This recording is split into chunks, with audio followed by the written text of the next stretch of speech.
12 noon. The Gathering of the Future. Students from over 15 schools across Cayman. Save the date, April 18th. The Rotary Central Dr. Bill Rudy Science Fair, sponsored by CUC, supported by the Cayman Motor Federation. Sign up today. RotaryScienceFair.ky. The future is sparking. Radio Cayman's Historical Vignettes was brought to you by Rotary Central. For more than 110 years, Rotary members have used their passion, energy, and intelligence to take action on sustainable projects. Now you can listen to Radio Cayman everywhere. Everywhere. Can you hear me now? Everywhere. Everywhere. Yes, right from your Android or iPhone. Download the Radio Cayman app now on your Android or iOS phone. The Radio Cayman app is where you can listen to Radio Cayman everywhere you go. Everywhere we go, we go. Everywhere we go, we go. Find it in the Google Store, the Apple Store, or use the link at www.radiocayman.gov.ky. Yes, now you can listen to Radio Cayman everywhere. Talk Today is brought to you by the Ministry of District Administration. Explore your history. Explore your land. Explore your sister islands. And Doctors Hospital. Peace of mind is important when life happens. Doctors Hospital. Always there for you. Call 949-6066. But I do have some questions. There are more questions than answers. Cayman Islands' foremost listeners participation program. Talk Today. What's on your mind, Cayman? If you're ready to talk, we are ready to listen. Discussing current events and local news, community spotlights, hot topics, listener stories, cultural and historical discussions, environmental issues, fun and lighthearted topics, guest interviews. Cayman, basically anything you want to talk about, we are ready to listen. Here's your guest host, Charles Glidden. Coming up next, we hear from the Department of Environment about invasive species, and then we're freestyling with Open Line. We can talk about just about anything that's on your mind. Talk Today's next on Radio Cayman, 50 years strong. Stay with me. Talk Today is reminding you to avoid any statements or comments which are abusive, derogatory, malicious, or defamatory. Do not use indecent language or make any statement that is false or misleading. Call 1-800-534-8255, 949-6990, 949-8037, or WhatsApp us on 925-3261. And now, back to Talk Today. Good afternoon. Welcome to Talk Today. I'm Charles Glidden. Thank you for checking in with us. We're off to a fresh start. Another manic Monday, yeah. But I hope you had a good weekend, got yourself refreshed. I must say I had a great weekend. Yes, I attended the closing night of K-Fest, Red Sky at Night, and it was great. I totally enjoyed it. Some really good stuff down there on Saturday night. I'll talk a little bit more about Red Sky at Night later on in the show. It was a good experience. If you didn't make it, you should have, right? Okay. Last week, we were talking about gas prices going up. There was that big rumor going on. It was going to go straight to $7. Well, it didn't go to $7, of course. But, looking around, you can see some gas prices have gone up just recently. The full-service low price for regular gas that we saw last week, $5.04, has now gone to $5.44 per gallon. That's the low price for Esso today. But in North Side, they're paying like $5.63 per gallon, which is the highest for Esso and Grand Cayman. And for Rubis, the lowest full-service regular gas price, $4.84. How you like that? But the highest price, though, being $5.37. And Refuel, their full-service regular gas ranges from $4.93 to $5.28. So, the effects of that conflict going on in the Middle East, the war in Iran, showing up here. And I don't know about the groceries. I don't know, are we affected yet? But I came across this news item this morning. The war in Iran is driving up prices for U.S. farmers. Higher costs for fertilizer and fuel added to the existing financial strains, with the Strait of Hormuz being virtually closed. And, that's a key route for oil and fertilizer. The supply disruptions are hitting at a pivotal moment just before the spring planting season, which can start as early as March. And economists are saying the ripple effects could drive grocery prices higher, with increases likely across key staples like produce, meat, and dairy. Grocery prices, of course, Americans are complaining about the price of their groceries as much as we are. So if their prices go up, guess what? I guess we can expect to be paying a little bit more at the checkout also. And let's take a little break. When we come back, we're going to be hearing about invasive species. Stay with us. Accidents and illnesses can strike without warning.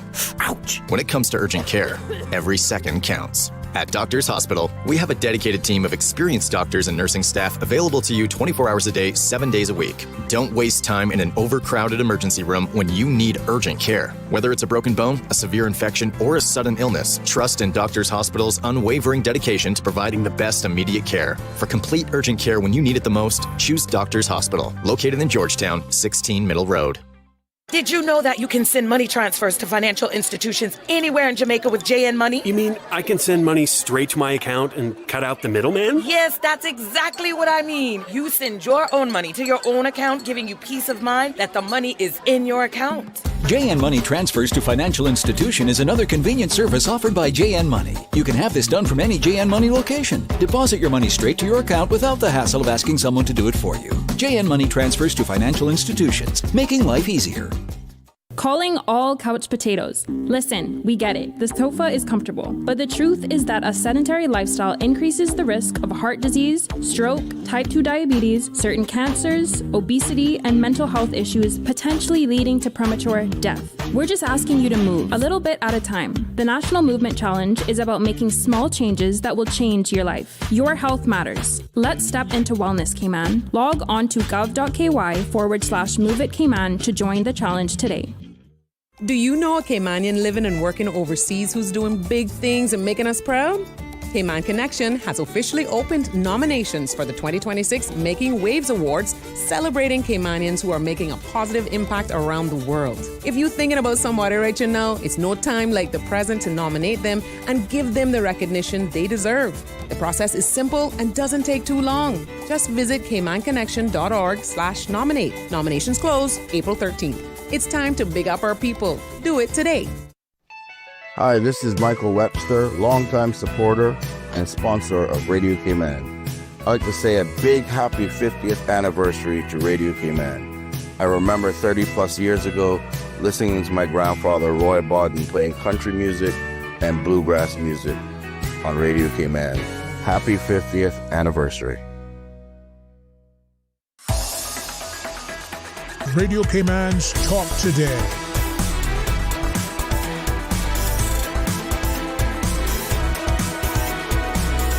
What is on your mind, Cayman?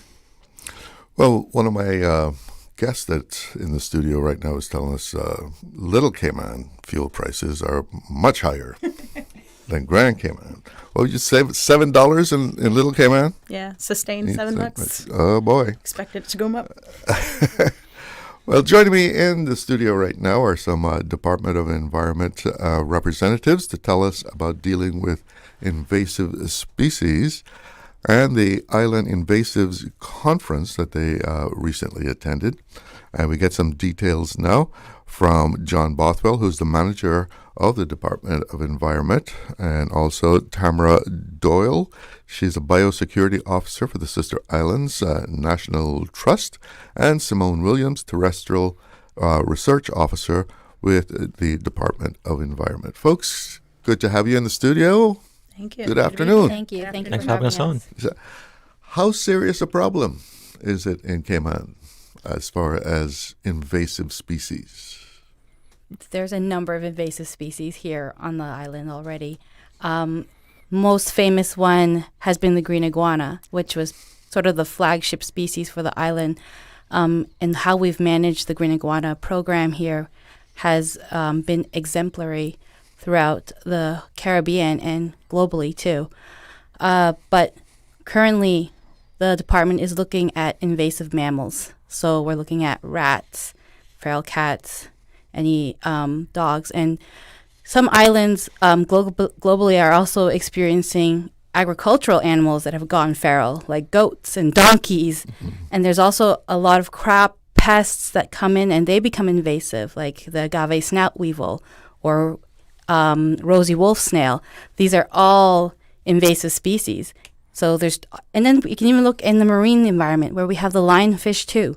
So invasive species is a global problem, and it's very impactful here, especially in Cayman, because our islands are so fragile, they're so unique, and the animals that we have here have adapted to a life where they did not have these types of predators, this type of competition, and also the introduction of disease, which these animals can bring. So, yeah, a lot of things. Yeah, John, what's the policy of the Department of Environment? That we don't want them here. No. So the policy kind of is a government policy more than just the DOE. It starts at the port. Department of Agriculture doing a great job trying to keep out pests in particular. As Simone was saying, a lot of these are crop pests, so there's that issue. At the DOE, we're obviously worried about environmental impacts, conservation impacts, so threats to endangered species, our native endangered species in particular. So you'll hear us talking a lot about the problems that the alien species were giving to the sister islands rock iguanas on Little Cayman or the brown boobies on Cayman Brac. But those are just the flagship native species that are quite endangered, and that we're putting in alien species controls had immediate beneficial impacts, but they obviously have a lot of other problems as well. All the small curly-tailed lizards, for example, are perfect fodder for some of our alien species, and so we start taking out the alien species to help the sister islands rock iguana, for example, and everybody starts saying they're seeing more little curly-tailed lizards running around, sunning themselves where they should be. So there's a lot of benefits like that, and while we're looking at animal and plant impacts, there's also the people impact of this. Like we mentioned, the green iguanas, that got taken on as a project for the government because people complained about the problems that they were having with green iguanas in their gardens. Everybody calling the Department of Agriculture saying you need to do something about all the feral chickens running around the place. Those are people problems. We at the Department of Environment kind of see the problem, if you will, where you have these alien species like, feral chickens are going out and taking out the native insects, small vertebrates like lizards or the little galley wasps and things like that. But obviously they have a people problem as well. So it's almost a three-part problem that a lot of alien species bring. It's either going to be some kind of crop pest, some kind of people problem, some kind of environmental problem, or sometimes more than one together. You just mentioned the chickens, right? And I've heard two sides of this. You got those people say, why are you going to bother with the chickens? I mean, leave the chickens alone. We've always had chickens running around the place in Cayman.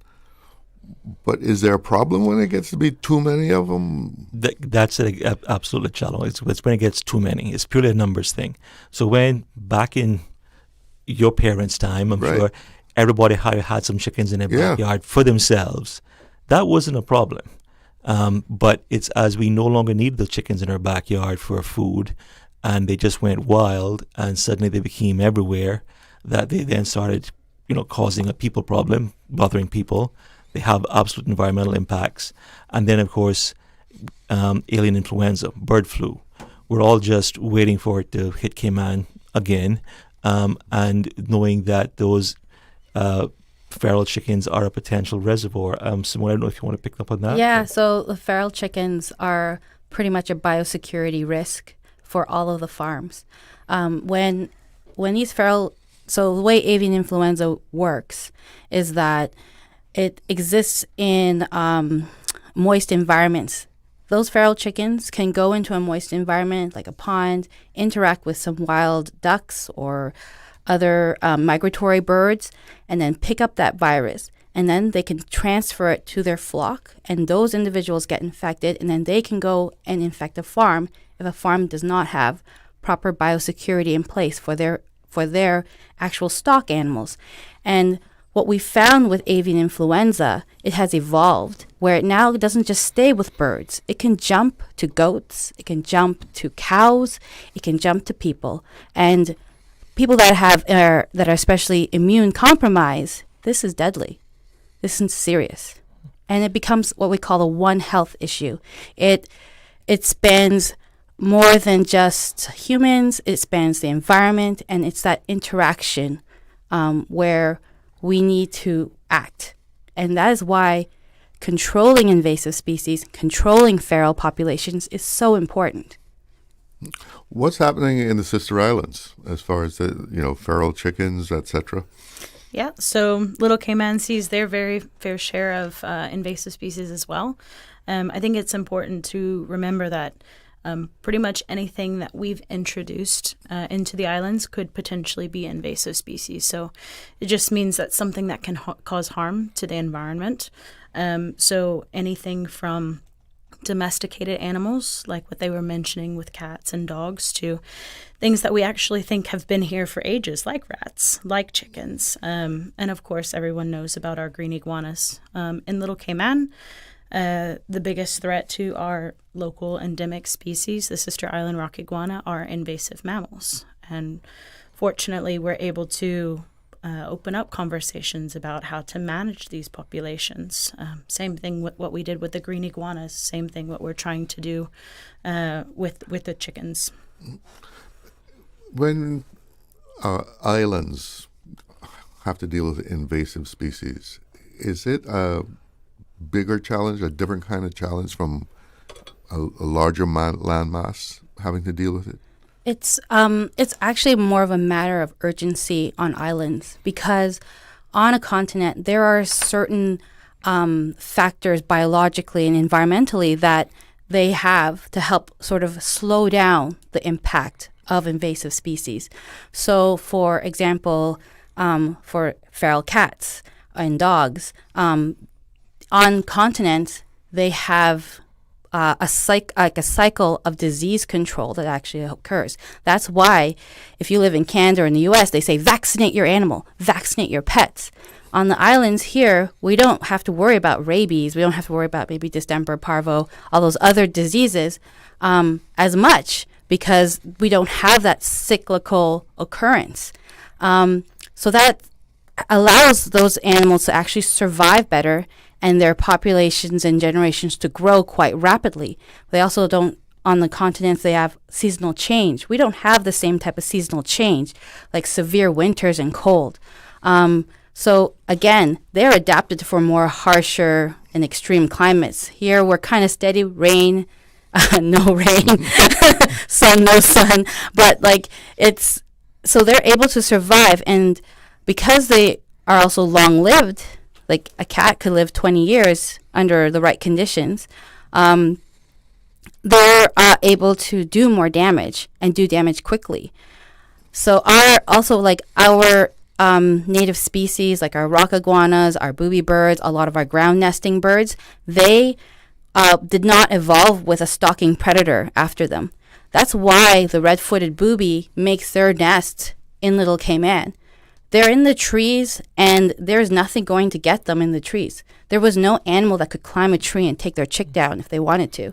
Same with the brown boobies. They would be on the lighthouse bluff, and they would be able to just be there and know nothing would take their young.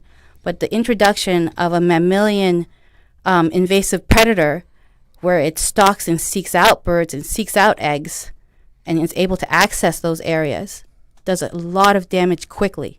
Mm-hmm. So Yes, I think that was one of the biggest takeaways, even at the conference.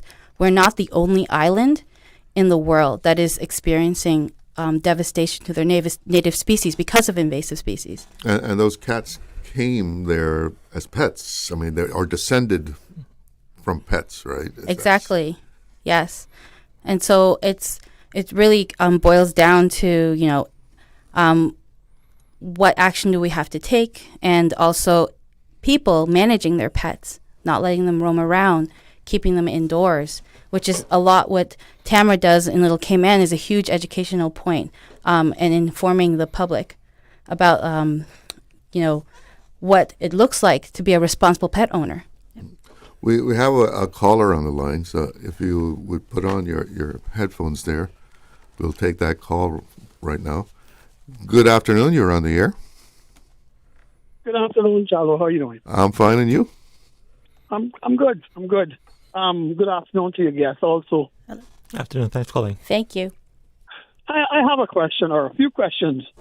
I've just been listening to you guys, and I want to know, right?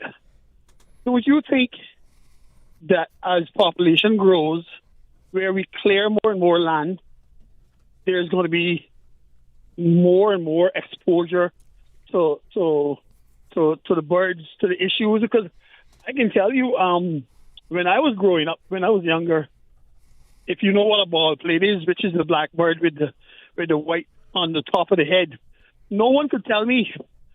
Ask anybody that raised in Cayman, that raised out in the bush, that they have ever came close to a bald plate, right? And what I'm saying is, as our island grow and we keep clearing properties, then we're gonna have issues where you find bald plates by your house, and no one can tell me that when they were growing up that they saw bald plates by their house. They saw them eating the berries. But what I'm saying is, you didn't see them by your porch. I can tell you that, right? On to the chickens, to the wild chickens. Do you all have any idea how much it is? The population of wild? Yeah, the population. So no one's counting the feral chickens on any of the islands right now. It's not not a program that DOE is doing. And yeah, I'm sure you can do your own count and tell us. And we're going to agree with you on how many there are in a second. So if you don't know how much it is, right? Mm-hmm. How can you put a program in place? Well, exactly. And why? We don't have a program for the chickens because it's of the nature of that issue right now. We are focusing on how do we like to describe this? Environmentally sensitive areas, particularly in Cayman Brac, and then sort of all through Little Cayman, looking at particular species with green iguanas here in Grand Cayman, cats in particular in the sister islands, looking at the sister islands rock iguanas and the brown boobies. And also just back up to your first question about exposure of native areas, if you will, through development. Absolutely, you're quite correct. In the kind of trifecta of environmental problems, habitat loss is one of the big ones that everybody around the world is dealing with. Small islands, of course, we deal with it a lot. Basically development here. The other part of that too, as well, sir, is that as development comes into wild areas, it does expose the the bald pates and everything else more to people. It exposes them to us and our pets. And so you put a road in, and a loose cat or somebody will walk down it and go, "Oh, look, this is a nice place to start hunting now." It used to be a little bit too much trouble to get to, but now it's really easy. And so we have this age effect that as people develop into the wilderness becomes more fragmented, more impacted. Just everything kind of gets a little bit worse environmentally. So you're absolutely correct, sir. And don't get me wrong, I mean, I'm all for what you guys do, because without you guys, right, the island would not be an island. I mean, the island would be people was always saying that we are like little Miami, right? And someone needs to convince me that when we look at other than God's blessings, right? Real and true, think about why people come to Cayman, because I'm more than sure it can't be because of the buildings. It cannot. It can't be because of the traffic jams. I mean, when you sit and think about it, right? Because I think that we're going to lose what really attracted the people to this little dot. That if you didn't know what you're looking for, you can't really find it, right? You wouldn't know, and I think we're going to lose that, right? And back to the chickens a little bit, right? I mean, don't get me wrong. Make it quick though, because I'm up against a break. Okay, I know that a lot of people want to get rid of one because at times they're a nuisance, right? But I'm just saying that whenever it comes up, I think it should be based on your experiences. If you having a problem in your property, then and you want to cull them, I think yes, but not island wide. I mean, if we keep doing those things, right, the island is going to lose its little flavor that it has. And I can tell you, look around good. It's not much left. But anyway, thank you, sir. Thank you for the call. And I have a little public service announcement here. If you're missing a suitcase that might have fell off your car, your vehicle, a suitcase fell off a vehicle at the Galleria roundabout. It has been left securely at Galleria Plaza. So if anyone is missing a suitcase, please go there to collect it. And we'll talk more about invasive species when we come back from this break. Expecting a baby? Protect their first months from serious breathing illness and hospitalization with the RSV vaccine. The updated national immunization schedule now introduces an RSV vaccine for pregnant women between 28 and 36 weeks. When you get vaccinated, protective antibodies pass to your baby before birth. Vaccination also builds herd immunity, reducing the spread of infection in the community. Keep your newborn safe. Ask your healthcare provider about the RSV vaccine today. This message is brought to you by the Ministry of Health, Environment and Sustainability and the Public Health Department. Wouldn't it have been grand if you had purchased land 30 years ago? It may not be 2020, but a perfect vision has never been more clear. Caymanbrac and Little Cayman, poised for growth with an eye on the future. Your land, your history, your future. Discover all that our sister islands have to offer. The offices of dermatologist Dr. Wayne Porter will be taking appointments from April 13 to 17 at his Crew Road Clinic. Appointment slots are limited. Whether you're seeking advanced skincare, Botox, filler, cosmetic enhancements, or simply looking to reduce wrinkles, Dr. Porter offers a full-service dermatology and dermatological surgery practice. For more information, email dr.porterkman@gmail.com or call 946-9020 to book your appointment today. That is 946-9020. Calling all couch potatoes. Listen, we get it. The sofa is comfortable. But the truth is that a sedentary lifestyle increases the risk of heart disease, stroke, type 2 diabetes, certain cancers, obesity, and mental health issues, potentially leading to premature death. We're just asking you to move a little bit at a time. The National Movement Challenge is about making small changes that will change your life. Your health matters. Let's step into wellness, Cayman. Log on to gov.ky/MoveItCayman to join the challenge today. Radio Cayman's Talk Today.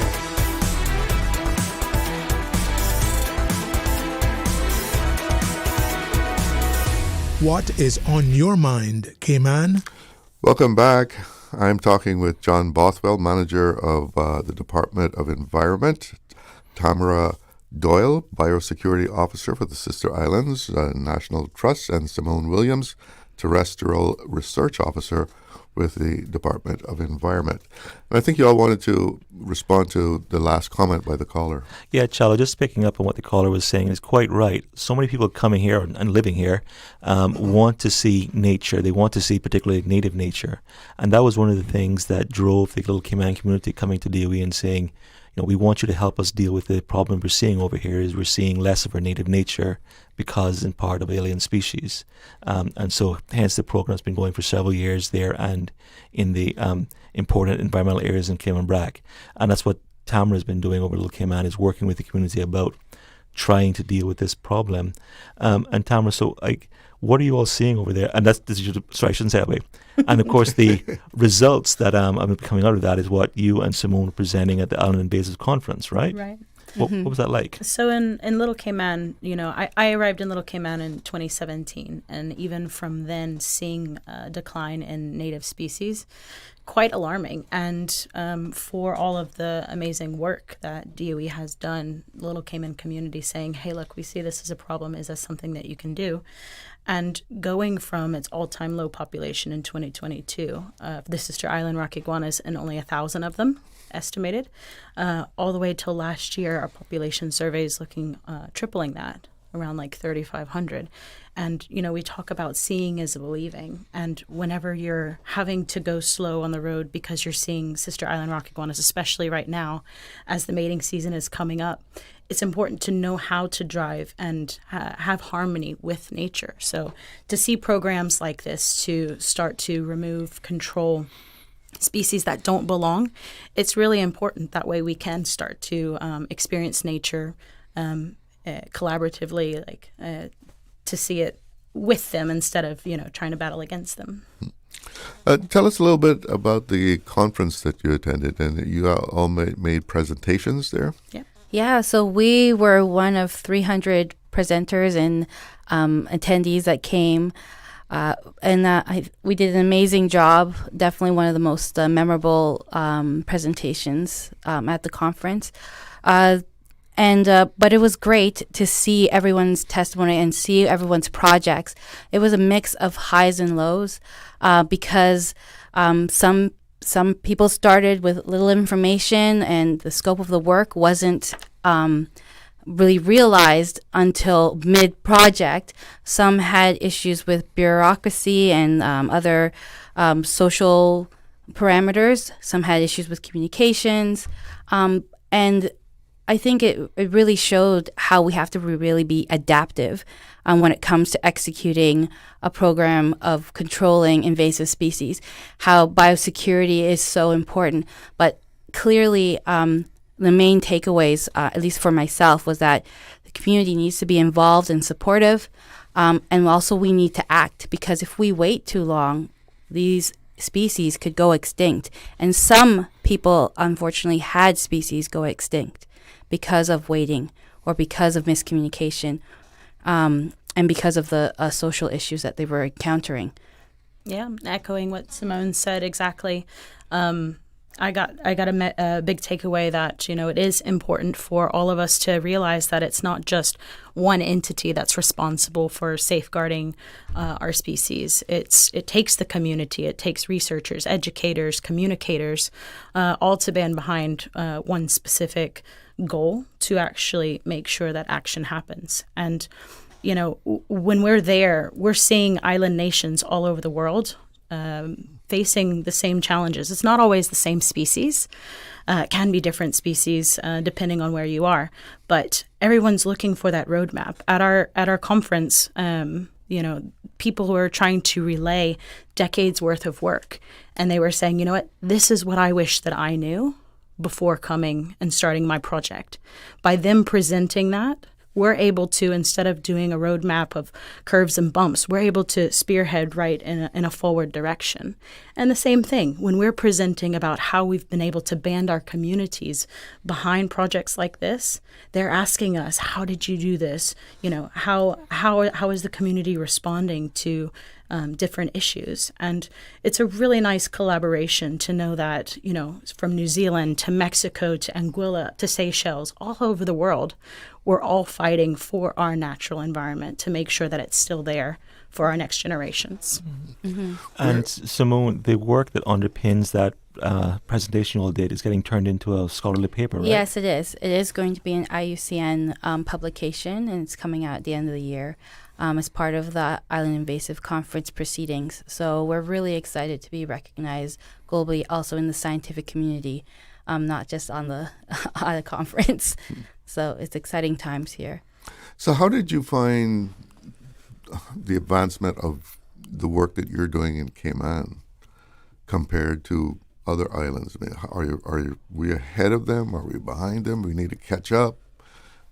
I think some countries have been on the forefront for quite some time. You've got island nations like New Zealand, who's had biosecurity implementations for several years now. You go through their airport and they want to make sure that the only things coming into their country are the people that are there to enjoy their country. No tag-alongs like bugs, like, things in their fruits, or potentially animals that I've stowed away in the luggage. So we have a lot to learn from nations like that. But then there are nations that are looking towards for us. You're doing sensitive topics on companion animals. So how are you navigating the communications between animal welfare and invasive species management and protection of native species? And this is where people are looking to us on that communication front. DOE has a lot of things that they've been doing specifically for it. Mm-hmm. So we're obviously, we are kind of in a midpoint where we are in a stage of suppressing the feral cat population in Little Cayman, and it's we still have a lot of work to do to get to the biosecurity needs of the island to really ensure there is no transport of invasive species between Grand Cayman and Little Cayman. We really want to make Little Cayman the nature hotspot of the islands, because that's what the community wants. They want to see their nature back. So we're talking with Department of Agriculture. We're talking with the Port Authority. We're talking with UK overseas territories, and also getting collaboration and the systems in place so that we can have a high standard of biosecurity when it comes to traveling inter-island, traveling to Little Cayman specifically. So New Zealand is leading in that, especially the moment you buy a ticket, you are bombarded with biosecurity questions, the scope and the purpose of their islands, and how they want to have no invasive species and no pests or anything. So they even give you suggestions, make sure you haven't been in the bush for 30 days if you're going to bring your shoes here. Clean your, and even when we want to go on a ferry ride, we had to wash our boots before going on this ferry. And then the ferry had even rat bumpers on it to make sure that the rats can't get on the ship. And then they had sniffer dogs going around detecting if you had anything that could be transmitted, fruit seeds, nuts, or if you have a little creature on you that you might be transmitting in. But there's so many steps, but people, the visitors, actually value that, because the New Zealanders, they take pride in their nature. They take pride in that, and that exudes all over. And as a visitor, you are just you feel so happy that you're able to contribute to that by being responsible. Mm-hmm. Do you see us getting stricter as far as what people can bring into Cayman? I think there's definitely going to be controls put in place, and at least detecting. We don't want people transporting rats between islands. Yeah. And I think so. If people will look back at over time, we have been getting more and more focus on this. I mean, the Department of Agriculture does a huge amount of work at the ports, particularly on Grand, keeping pests in particular from coming in, and so people will probably think of all the work that agriculture has been doing and ramping up over the years.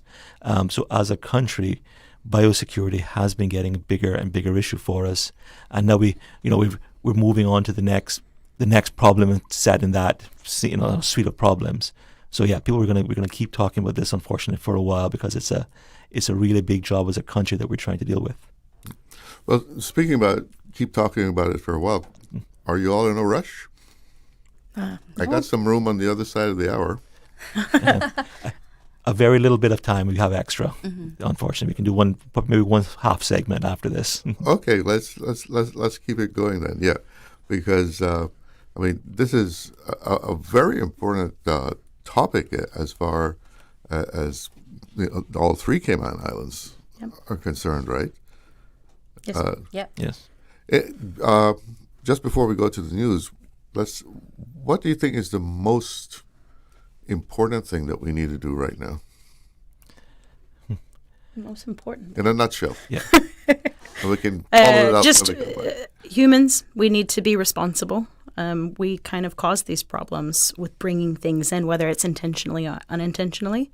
We're meant to be stewards of the animals around us, whether it's for agriculture or for companionship, or to just make sure that the native species are able to thrive and live. So in a nutshell, we humans need to make sure that we're making the right choices for the environment in which we're living in. All right. And with that, it is 1 o'clock, so let's check in with the newsroom. Information, entertainment, inspiration. Covering Grand Cayman, Little Cayman, Cayman Brac. Since 1976 till now. Radio Cayman in the Cayman Islands. From Radio Cayman's newsroom, this is Headlines. Local, regional, international news. The Headline News is brought to you by Kirk Market and Health Services Authority. With your latest headlines, I'm Elizabeth Charles. Water Authority Cayman will close its offices in Grand Cayman and Cayman Brac for the day on Friday, March 27th, so prepare ahead of time for that. The authority says the closure is to facilitate a staff function, according to the release dated March 20th. Essential workers will remain on duty at the Cayman Brac Operations Facility, meaning only emergency deliverables will be available that day. Trucked water, customers in Cayman Brac are encouraged to plan ahead and place orders in advance. Both offices will reopen with normal business hours on Monday, March 30th, and regular trucked water deliveries will resume then. The authority apologized for any inconvenience. In international news, a flight attendant has survived the LaGuardia crash. Found alive outside the Air Canada plane, still strapped into her seat after it fell through a hole in the aircraft floor. She has serious but not life-threatening injuries. The plane, arriving from Montreal with 73 passengers and 4 crew, initially landed safely before colliding with a firefighting truck on the tarmac just before midnight Sunday. The impact killed the pilot and co-pilot and sent 41 passengers and crew, plus 2 fire truck officers, to hospital with injuries from broken bones to bruising. Italian voters have rejected Prime Minister Giorgia Meloni's flagship justice reform in a national referendum, dealing a blow to her right-wing coalition ahead of next year's general elections. With most ballots counted from the March 22nd to 23rd vote, the opposition, backed no side, took almost 54% against 46% who supported the government plan to rewrite parts of the constitution and overhaul Italy's fiercely independent judiciary. Those are the latest headlines. I'm Elizabeth Charles. Radio Cayman. More news available at www.radiocayman.gov.ky. Check out our social media pages: Facebook, YouTube, X, formerly Twitter, Radio Cayman Headline News.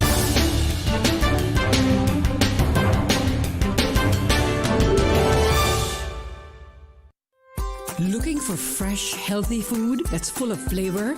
Then you've got to visit Kirk Market. Our dishes are made with fresh, high-quality ingredients. Enjoy vibrant mixed greens or satisfying pasta salads. Or try one of our delicious grill options like blackened chicken, spicy beef steak, or grilled salmon.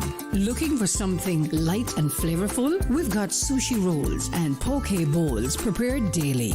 And don't forget to explore a hot bar or Billy Fresh salad at the salad bar. Stop by Kirk Market today for breakfast, lunch, or dinner and taste the difference. Eat well, live well with Kirk Market.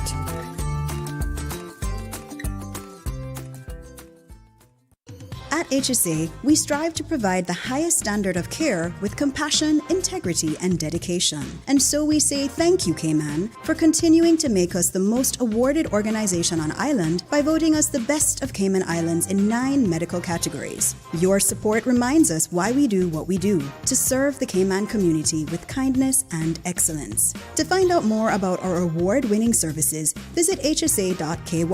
At HSA, we are committed to caring for you. Radio Cayman is pleased to feature this special Sister Islands historical vignette brought to you by the Ministry of District Administration and Lands. Explore your history, explore your land, explore your Sister Islands. Alfred Berman Scott, 1914 to 1989. Alfred Scott was schooled in Jamaica and went to sea as a young man, and then to Panama, where he worked on the canal. When he returned home to Cayman Brac, he worked as a contractor and manufacturer of concrete blocks made on a homemade machine, floor tiles and aggregate. He served in the Legislative Assembly in the early 1970s, representing Cayman Brac and Little Cayman, and was a Baptist preacher for a number of years. He was a philanthropist who was widely loved and respected. Mr. Scott, who was married to Miss Alta Aurelia Henderson, was a model husband and father who raised 12 outstanding citizens. Another son died at an early age. Radio Cayman is pleased to feature this special Sister Islands historical vignette brought to you by the Ministry of District Administration and Lands. Explore your history, explore your land, explore your Sister Islands. Happy 50th anniversary Radio Cayman. What an enormous legacy that has been made by Radio Cayman. God bless all of the employees, past and present, that have made Radio Cayman special. So as we celebrate this 50th anniversary, as we celebrate improvements and renovations to Radio Cayman, let's be thankful for the first 50 years, and Lord willing, ingenuity willing, collaboration willing, another 50 for Radio Cayman. Happy anniversary. Radio Cayman's Talk Today.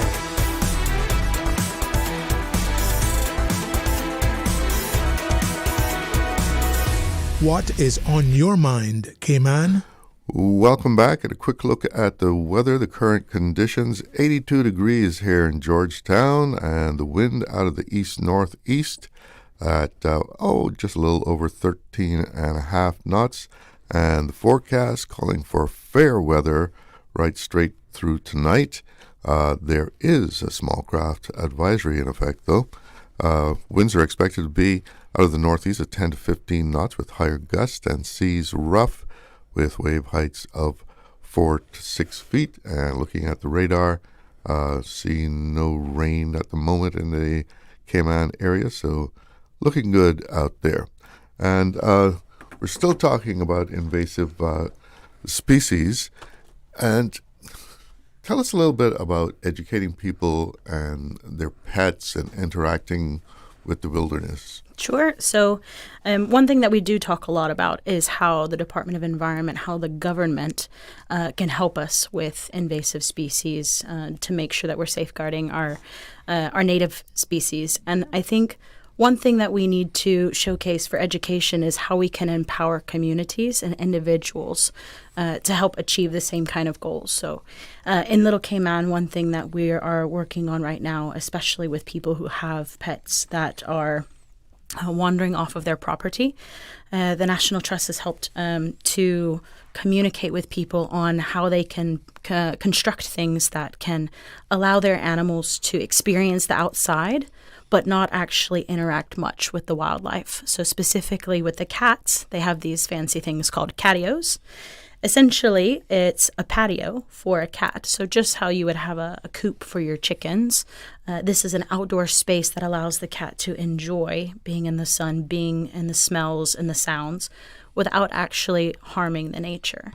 And it goes a bit more than just, building these things. It's educating people that to say, you don't need cats for pest control like maybe they had done, a couple generations ago. So to enjoy them as companion animals, same thing with your dogs, same thing with fill in the blank with your favorite pet. If you'd like for them to experience the outside, it can happen without actually destroying the native environment.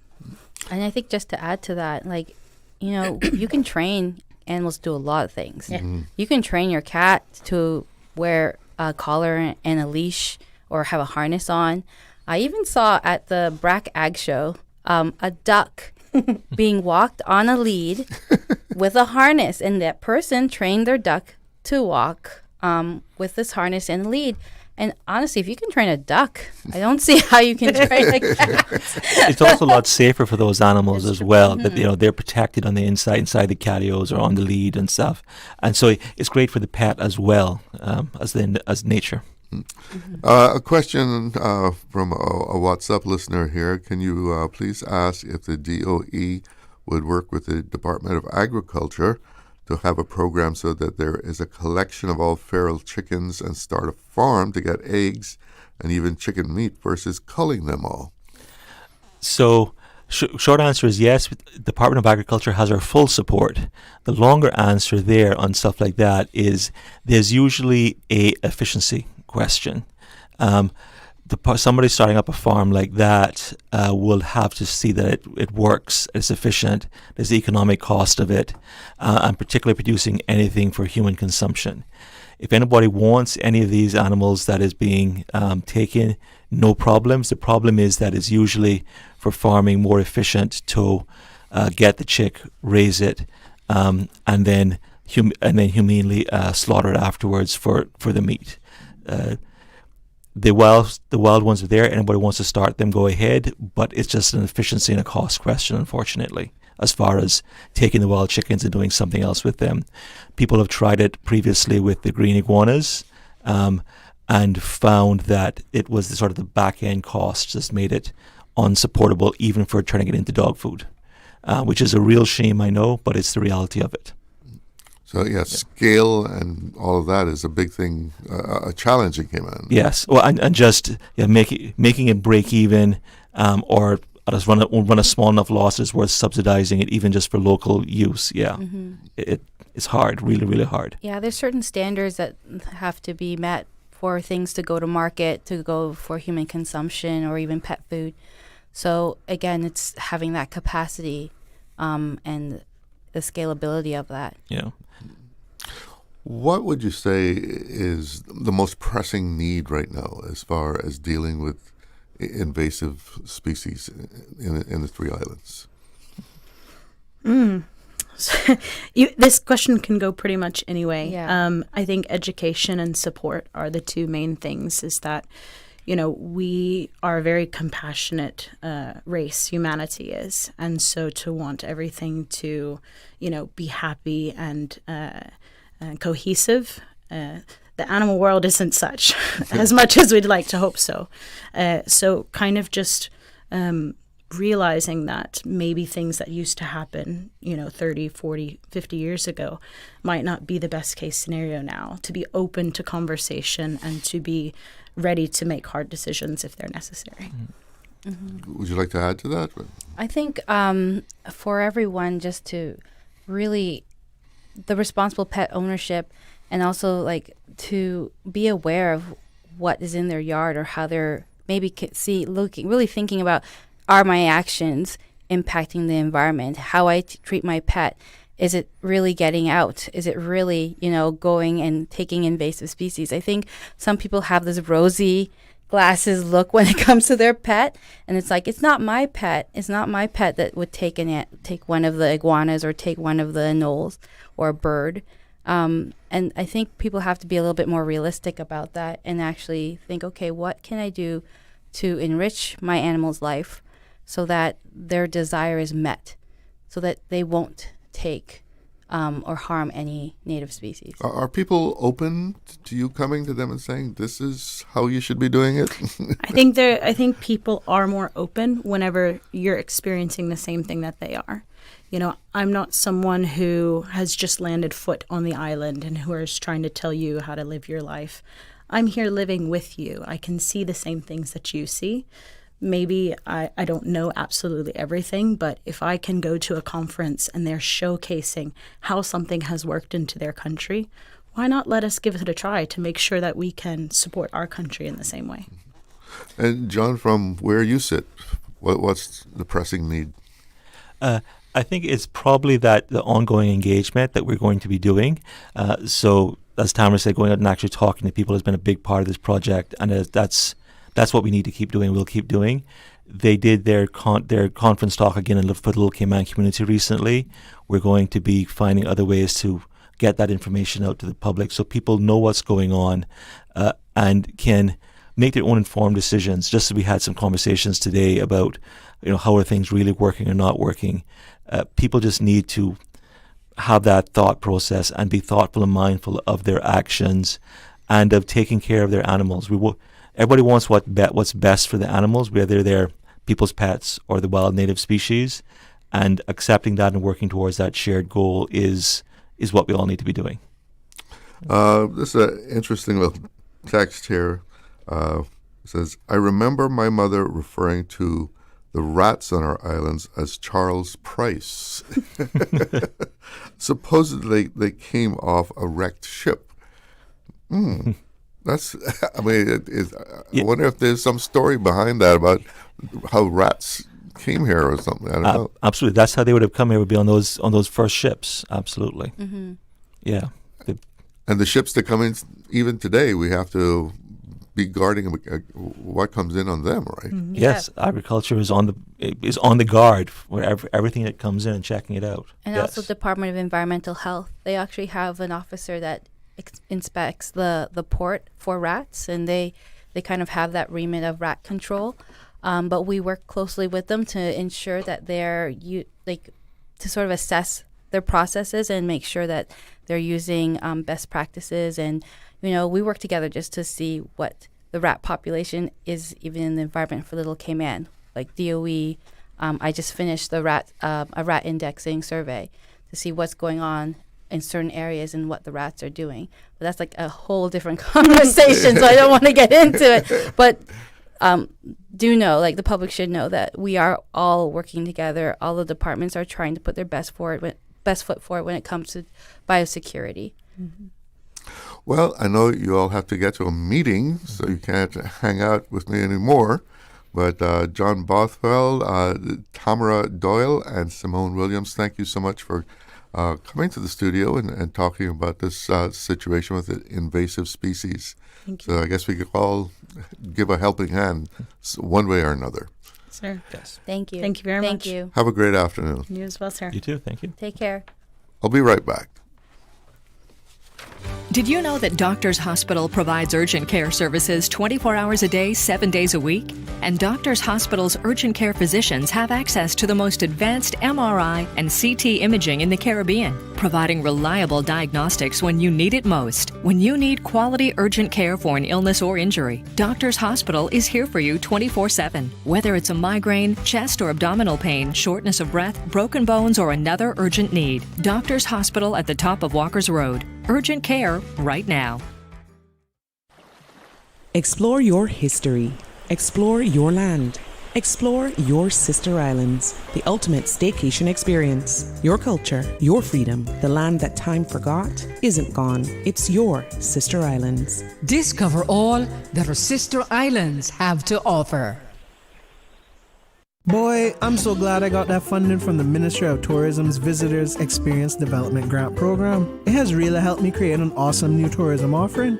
Wondering if you could do the same? You're in luck. Applications for the VEDG program are now open. Visit www.ourcayman.ky/VEDGP for more information and to apply.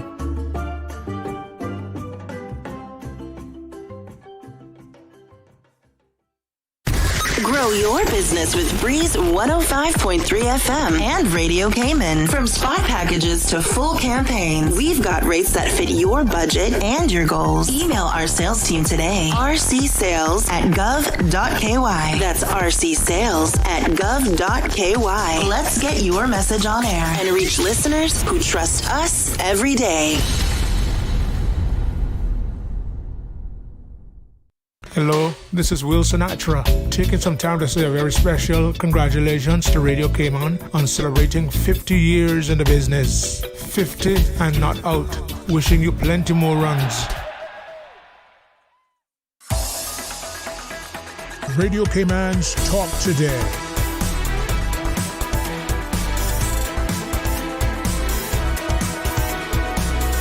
What is on your mind, Cayman? Welcome back, and I think we have a caller on the line there, so let's go straight to the phone lines. Good afternoon, you're on the air. Hey, Charlo, good afternoon. Long time I know. Yeah, you, man. I was thinking about you the other day. Say, hey, long time I haven't heard from Robert. You okay? I've been watching Iran, man. Iran and Trump. So you watch the action. What a mess they're going to get themselves in up there. So what's on your mind? Yeah, man, I say it was good to listen to John Bothwell. That woman did that, so, you know. Mm-hmm. He sounds so much like that would be his uncle, I guess. That's the young John Botwell, right? Yeah. Yeah, man. Yeah, so you can tell them, and anytime you hear them, you can tell them, man. See, yeah, so Chalo, a few nights ago, I've been listening to the minister talking about these environment inspectors, right? Telling me as a Cayman would really like to know who them inspectors really is, though, you know, because I've seen by experience foreigners supervising foreigners in Cayman, and really that don't work out for us, you know. Uh-huh. And we got Caymanians working in that department there for years that could do well with positions like that, plus a good raise of pay. You understand? So what do you say, that they don't have any Caymanians doing the inspections? Well, this is what I would like to know. I'm quite sure other Caymanians would like to know who them inspectors are too. You understand? So that's all I have to say today, man. Okay. All right. But the rat problem, boy, I don't know how they can get rid of that neither. I don't know what they're doing up to that knock. But up to that knock, Israeli rats are breeding mostly now, I believe. Well, let's hope they have it all under control. Yeah, I tell him, man, he's a serious fellow, the rat, boy. I tell him, man, he's serious. Serious species, that, boy. Tell you. Anyway, Chalo, later, man. All right, well, you take care. Yeah, man, you too. Yeah, well, you know, the environment in general and environmental health, of course, you know, that's a big issue that, you know, we always need to have under control. And it's interesting to hear the work of the Department of Environment, especially in relation to the invasive species, because if we don't keep that sort of thing under control, you know, before you know it, you won't recognize the place. What with buildings going up, and then species, whether it's plants or animals, you know, taking over what you know we are not used to. If you just remember what it was like at times when, and you still see them, of course, but at one point those green iguanas were, you know, man, they were all over the place. I remember, you know, seeing them crawling up the walls of homes, right? It was incredible to see them do that. But they just, you know, kind of overwhelmed certain areas. I remember seeing where people were culling them, and it was just these numbers of dead iguanas that they had culled, and you're saying, wow, you had no idea that there were so many of them. You know, people were shooting, you know, some pretty big numbers of green iguanas that had just taken over certain areas. And the thing is, some of those things, when they come in, you know, there's no natural predator, right? So they just multiply, and things just get out of hand. You turn it around 2 times and they're all over your yard. And the chickens, well, that's a mixed one, because, you know, like I say, some people say, well, the chickens really aren't a problem. They're just natural. But as you heard here, when you have great numbers of them and they start interacting, you know, with migratory birds that might be passing through, and they catch something from them, and then they go and take it back and spread it out into even people who may be trying to develop chicken farms, and the next thing you know, that farm is infected, and the person's whole effort is going down the drain. Another thing, speaking of invasive, sargassum. That's in the news again, and the government saying they're looking at new ways of dealing with it. One of which, one approach is that get to it before it reaches the shore. I don't know if you've ever seen it, but I remember the first time I saw it driving up towards East End, and it was like someone had thrown this golden blanket over, or a mat or something, over the water. I mean, it was so thick it looked like something you could walk on, right? And once it hits the shoreline and starts to pile up there, after a few days, oh boy, what a smell. But, they're expecting even more of it. And a lot of people know sargassum really well. It's caused a big challenge throughout the Caribbean. That golden brown seaweed, it washes up on our beaches. It's becoming every year now. It's kind of predictable, and it's sort of like an uninvited guest, an uninvited guest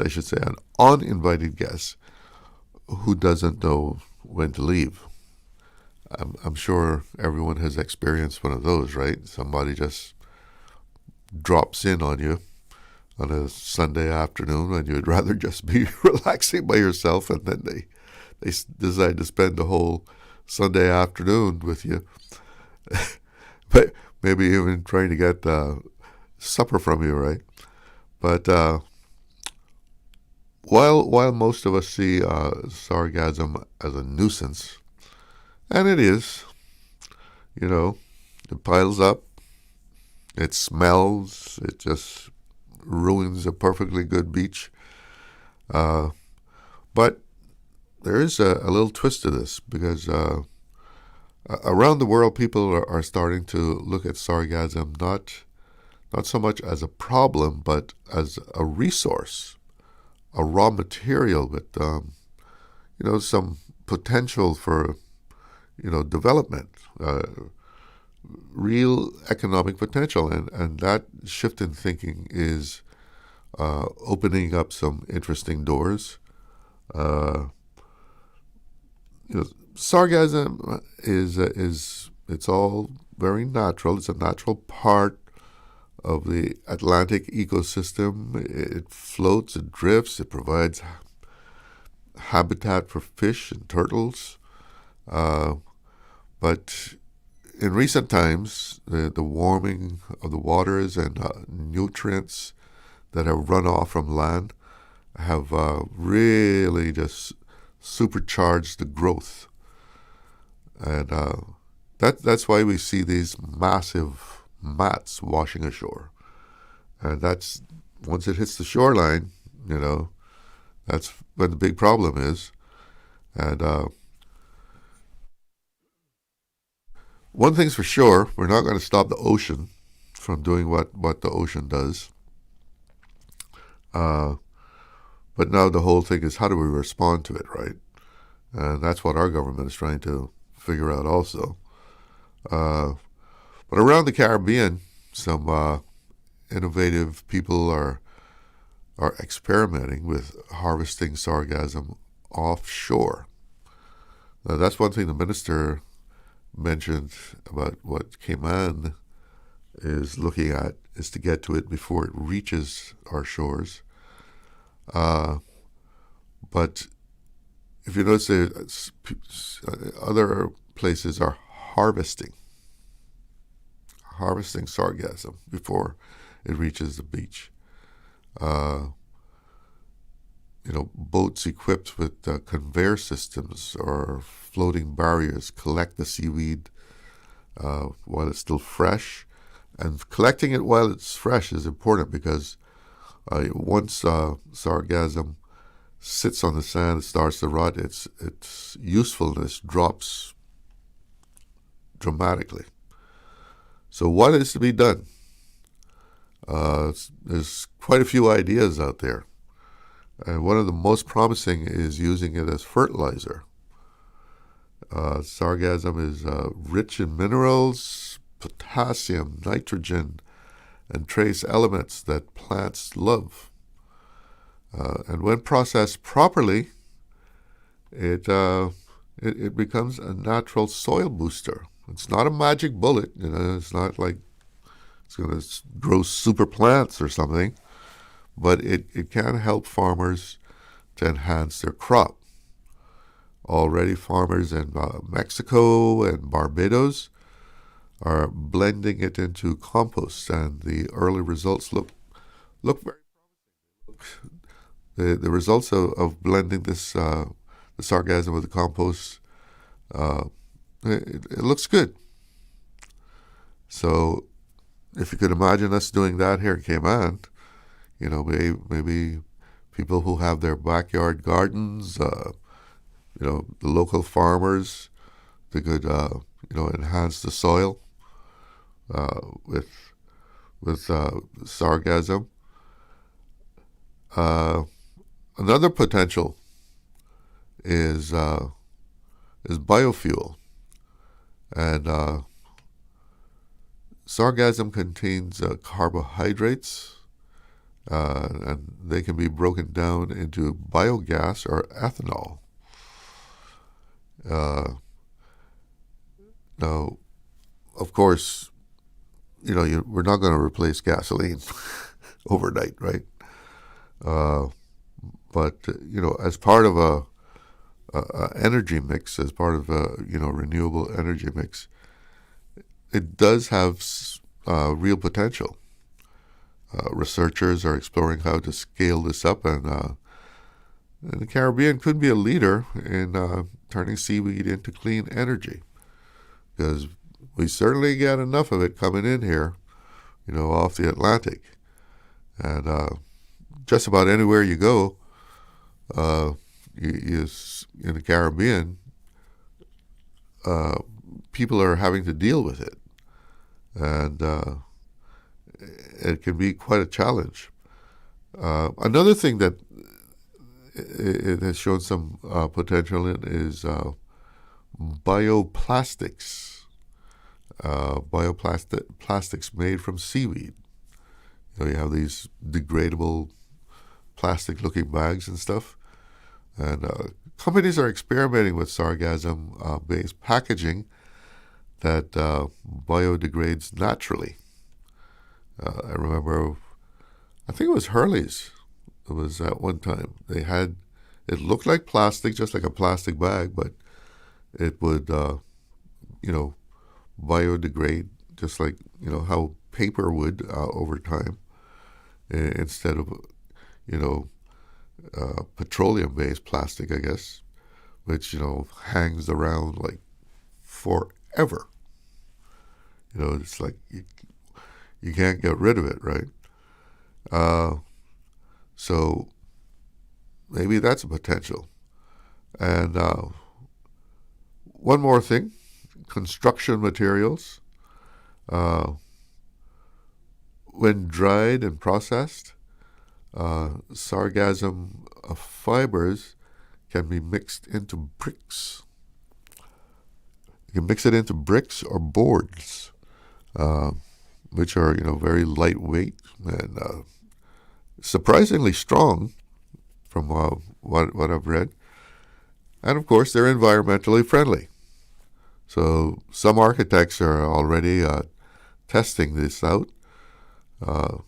So who knows? One day, we might, be building a home, and it's made from a sargassum in the bricks. So I guess there's a long way to go for this, because we're just, beginning to experiment and see what we can do with all these things. But from everything that we see, the sargassum is going to keep coming in from the Atlantic. There's no sign of it, decreasing. And once it comes in, you got to do something with it, especially, if you're a tourism destination, right? A sand, sea and sun kind of place. You got to deal with that stuff on the beach.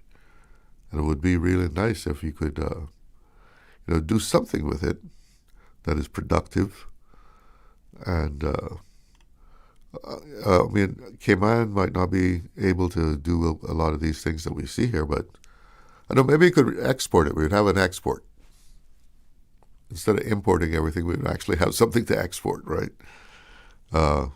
Processed sargassum. And ship it out to someplace else where they can have a factory, and they process it into biodegradable packaging, or turn it into good fertilizer. But maybe we could do that here on our own. So those are just some possibilities of what could be done with sargassum, and because it is a problem, no doubt about that.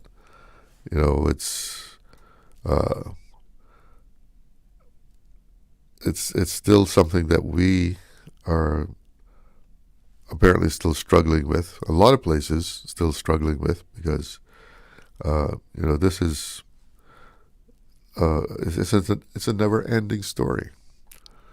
We're going to have to deal with it this year. We probably will deal with it next year, right on schedule, right? So those are some little possibilities there that we may be able to deal with.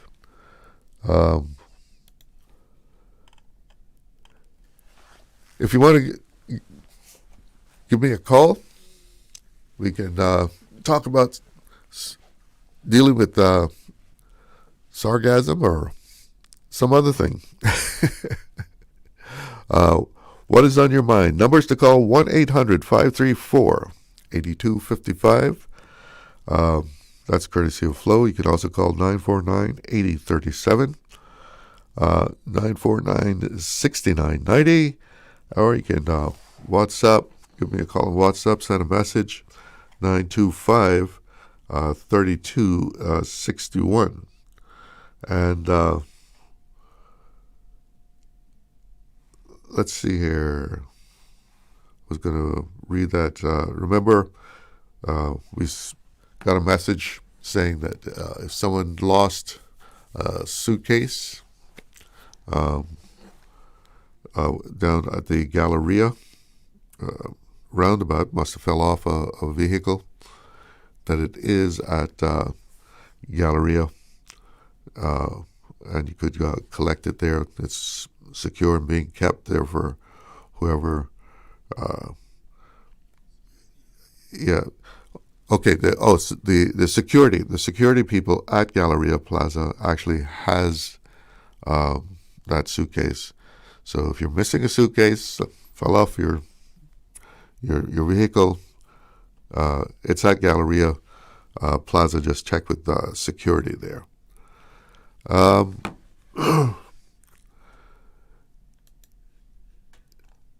It was an interesting story here in that started a little debate on Cayman News Service. You may have read the story. MP says minister lacks empathy re cost of helpers. And the gist of the story is MP Dwayne Seymour was saying that because of the new minimum wage, people who have helpers are finding it tough to be able to pay them the $8.75 an hour that the minimum wage now requires. It went from $6 up to $8.75, and it is making it. He's saying that it is making it impossible for Cayman families on low pay to afford to keep their domestic helpers. So the debate that opened up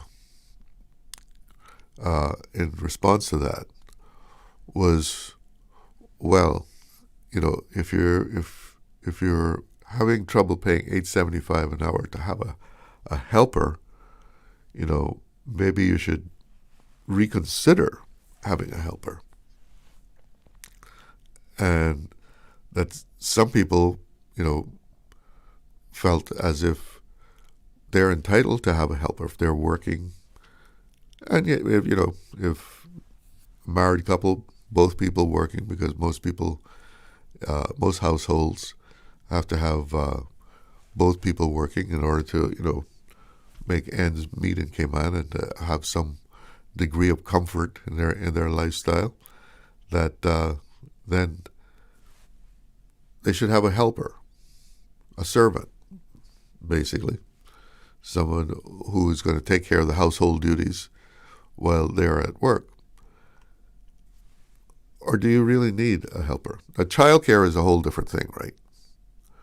But just having someone to wash the dishes, clean the house, make the beds, wash the clothes.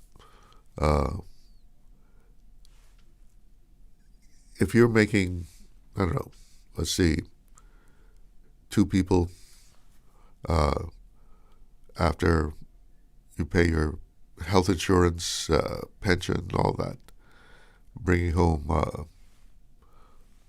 $5,000, less than $5,000, less than $6,000. Does everyone need a helper? At what point do you say, no, I don't need a helper? I can use that money to do something else. Maybe I could save that money and, take care of the household goods, the household chores, rather, on the weekend, on a day off, rather than having to try and pay, a helper. So, do you think people feel entitled that they should have a helper, even though, they may not be making the money to be able to afford one, rather than doing, the basic household stuff themselves? Is that something that people, they just feel entitled to that? We're going to take a break. Let me know your thoughts. Be right back. Accidents and illnesses can strike without warning. Ouch! When it comes to urgent care, every second counts. At Doctors Hospital, we have a dedicated team of experienced doctors and nursing staff available to you 24 hours a day, 7 days a week. Don't waste time in an overcrowded emergency room when you need urgent care. Whether it's a broken bone, a severe infection, or a sudden illness, trust in Doctors Hospital's unwavering dedication to providing the best immediate care. For complete urgent care when you need it the most, choose Doctors Hospital, located in Georgetown, 16 Middle Road.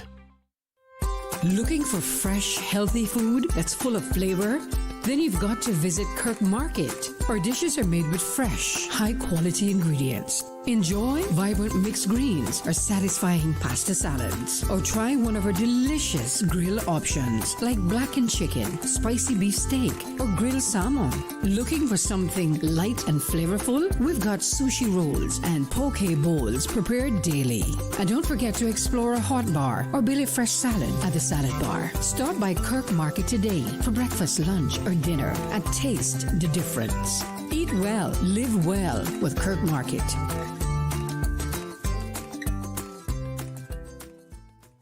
Hey, new drivers, don't just drive, drive smart. Cynical and Inspire Cayman's Safe Driver program will show you how.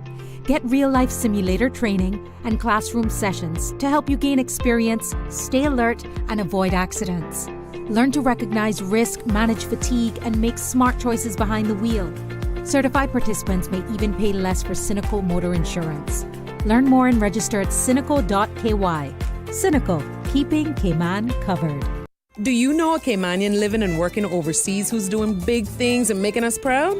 Cayman Connection has officially opened nominations for the 2026 Making Waves Awards, celebrating Caymanians who are making a positive impact around the world. If you're thinking about somebody right now, it's no time like the present to nominate them and give them the recognition they deserve. The process is simple and doesn't take too long. Just visit caymanconnection.org/nominate. Nominations close April 13th. It's time to big up our people. Do it today. What matters most to you right now? The cost of living, housing, jobs, healthcare, safety? The Cayman Islands government has set 7 national priorities for 2026 to 2028, focused on areas that affect daily life, from preparing Caymanians for opportunity to improving quality of life and social stability to strengthening Cayman's long-term resilience. Learn more about the 7 broad outcomes at gov.ky/priorities. 7 priorities, 1 Cayman. Radio Cayman's Talk Today.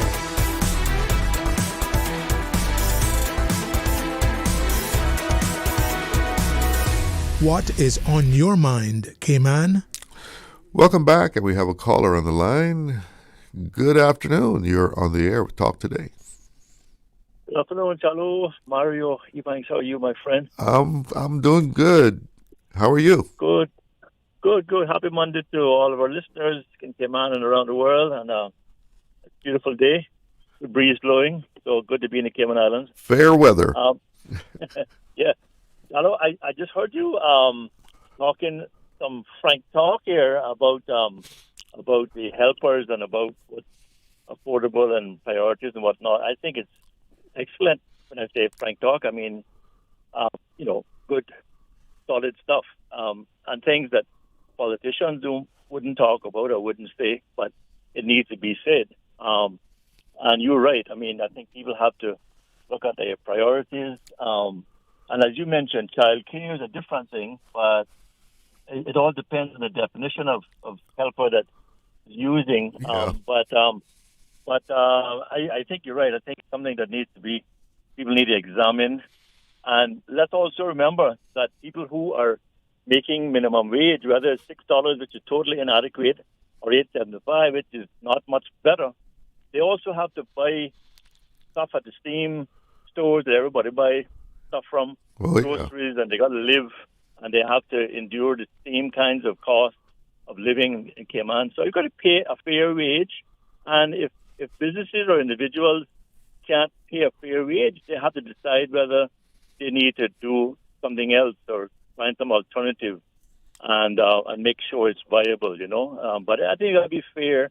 As a country, we have to be fair. Otherwise, if you build a foundation that's built on sand, we're going to sink and we're going to collapse. So we got to build a strong foundation. Another point too, Mario. You say, well, let's give the people who have domestic helpers a break on that, right? But more than likely, 99.9% of the time, it will be someone on a work permit that they're getting to be a helper. Yeah. If you're going to pay them below $8.75, you're importing poverty. You're creating this class of people who are making just barely enough to survive. And yet we complain about that whole thing about them living, 15 in an apartment and all the stuff that they do, but we're creating it and then we complain about it. So we got to decide whether we're going to do the right thing or not. We can't have our cake and eat it too, as they say. So it is something, like I said, that politicians will not say this to people because they're afraid or they perceive that they'll lose a vote or two, but it needs to be discussed. What is our plan?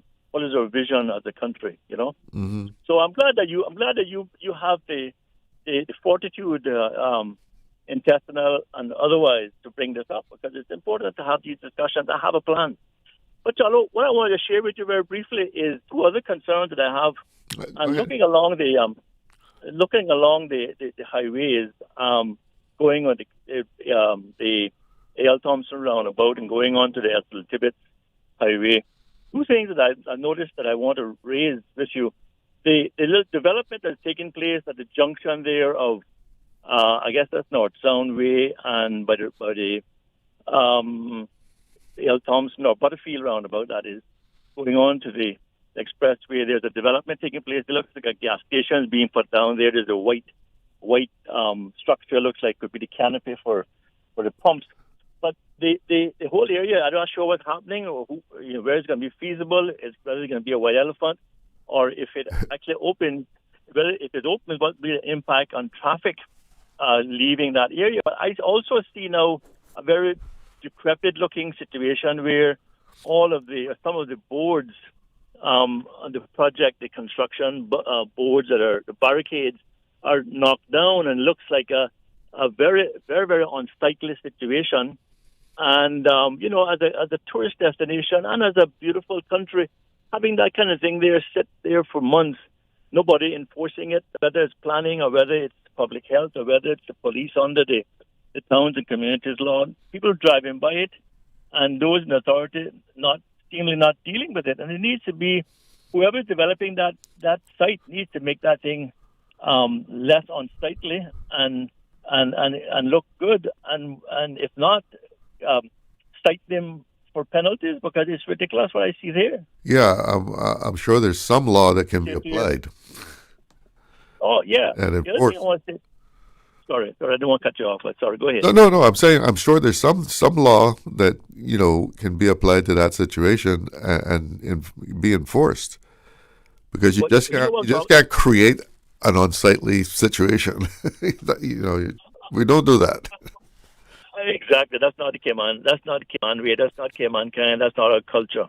And I think whoever's behind that needs to be enforced by whichever authority, planning or otherwise, and make sure that it's done forthwith.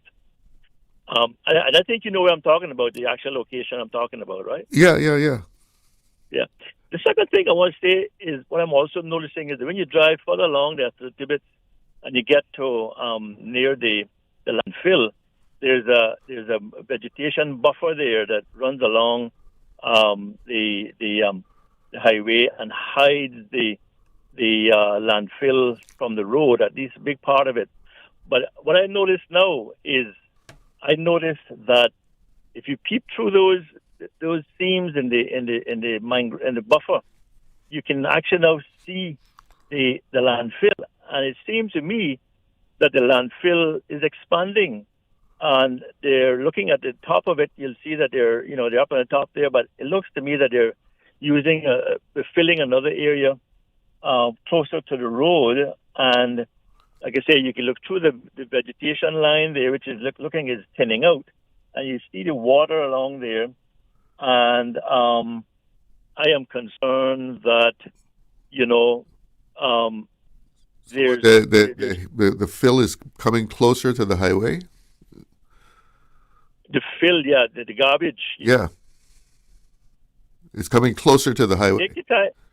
Yeah, take your time when you're driving by there, and you can see the seams, the little partition, the little alleyways, the little seams. I've seen the vegetation, the trees that are on the landfill side of the road when you're on the Ethel Tibbetts, and you can actually see through there, and you can see the mounds being filled. I'm not sure if it's an area that they're actually using to separate the waste and for recycling. I'm not sure, but I hope it's not a new expansion of the landfill that is being filled without even the proper line. Hello? Hopefully somebody in authority will address it or speak to it or clarify it, but I see it. And I'm not one that sees things and ignore it. I just want to bring it in the open. Well, maybe we can hear something about that. But, what we're going to do about how we dispose of our garbage is something that really needs to come to a head right now. Because how many years have we heard all the warnings? Well, we're running out of time, we're running out of space. We got to find out what it is to be done. Exactly. And I know there's a big plan. There's a plan that the Progressives government started when they were in office, and when they got removed in 2021, then the PAC government came in. They started to follow up on it, and then they abandoned it in 2024. I believe another plan has been taken to caucus and our cabinet, but we need to know what the big plan is. But in the meantime, let's don't add insult to injury and start to fill that other area without a proper plan or at least information. Information would be helpful. I'll leave you there, sir. Mario, thank you for calling and giving us some food for thought there. Okay, you're welcome. Take care. Have a good day. God bless. Have a good afternoon.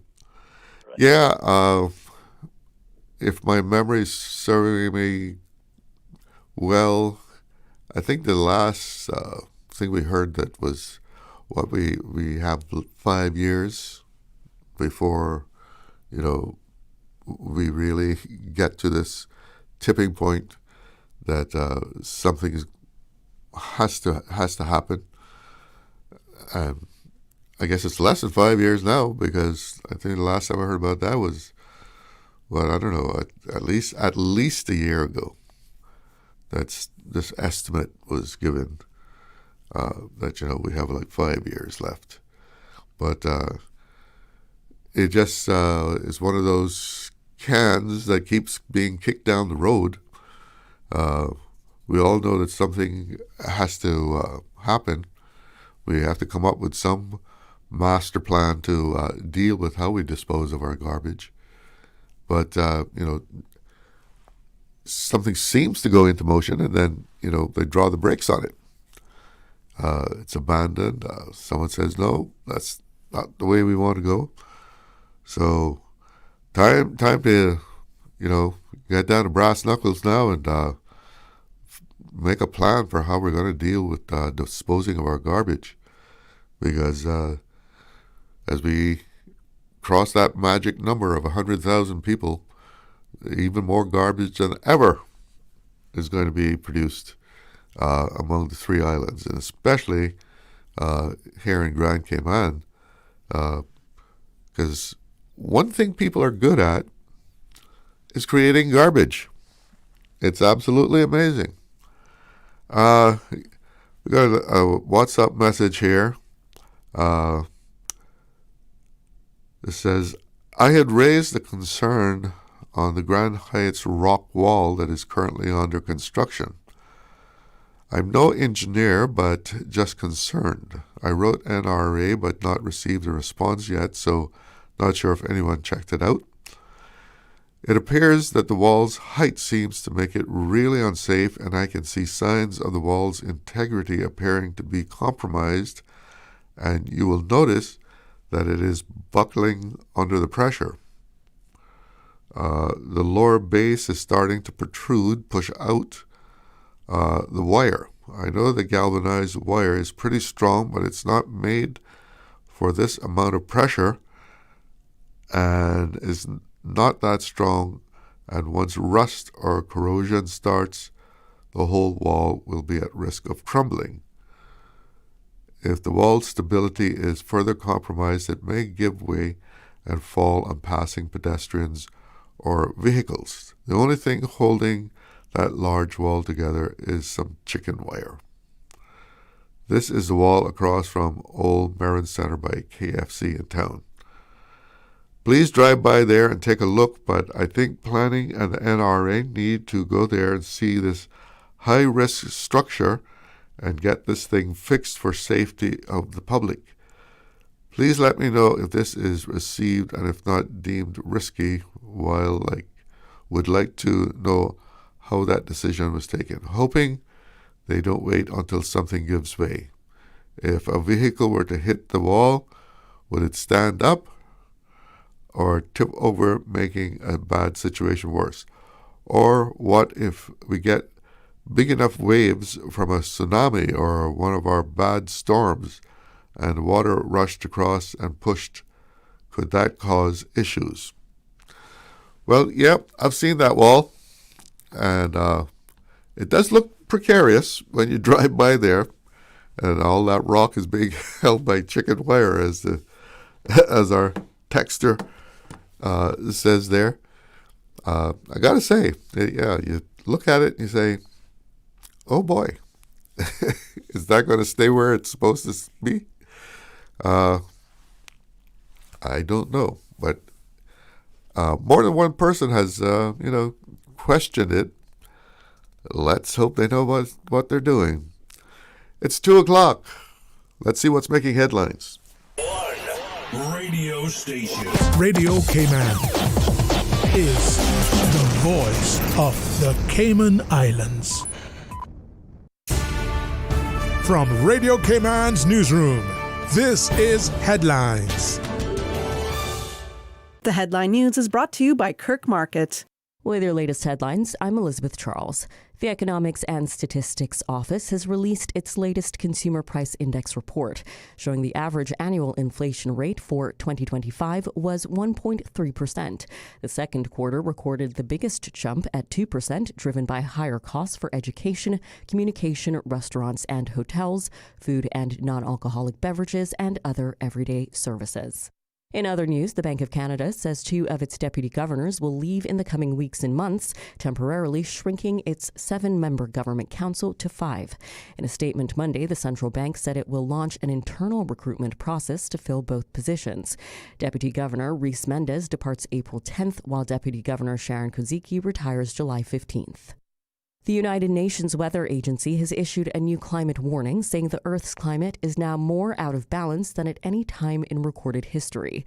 The World Meteorological Organization reports the planet is gaining far more heat than it can release, driving record ocean warmth and accelerating the melt of ice caps and glaciers.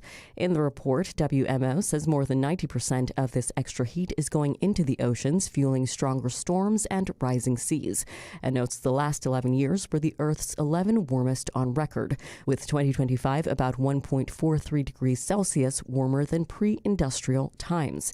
UN Secretary General Antonio Guterres says every key climate indicator is flashing red and is again urging countries to shift from fossil fuels to renewable energy to deliver climate, energy, and national security. Those are the latest headlines. I'm Elizabeth Charles. www.radiocayman.gov.ky. Check out our social media pages: Facebook, YouTube, X, formerly Twitter, Radio Cayman Headline News.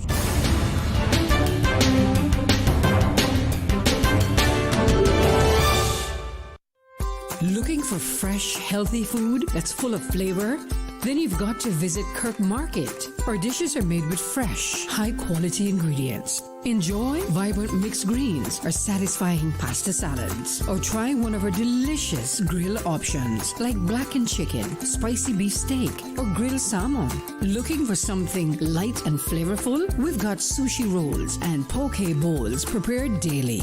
And don't forget to explore a hot bar or Billy Fresh salad at the salad bar. Stop by Kirk Market today for breakfast, lunch, or dinner and taste the difference. Eat well, live well with Kirk Market.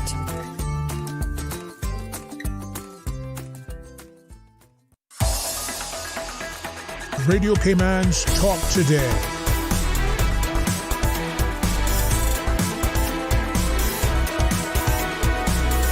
What is on your mind, Cayman? Welcome back. Taking a quick look at the weather. Current temperature in Georgetown, 82 degrees. Wind out of the east-northeast at about 14.5 knots.